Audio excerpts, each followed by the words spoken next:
আলাইকুম।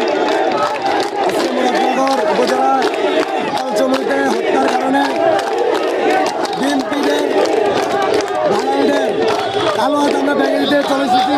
মুরাদনগর থানাতে প্রশাসনের কাছে আমরা চলে এসেছি। প্রশাসনের কাছে বিচার দেব। আমরা সবাই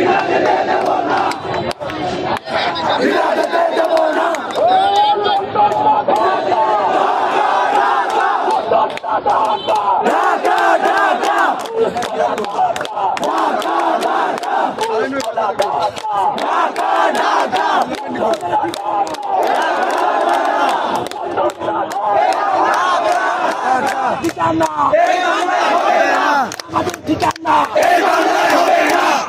ঠিকানা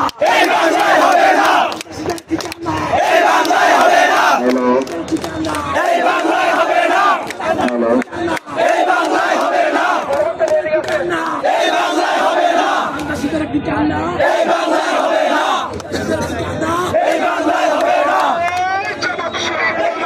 হবে না।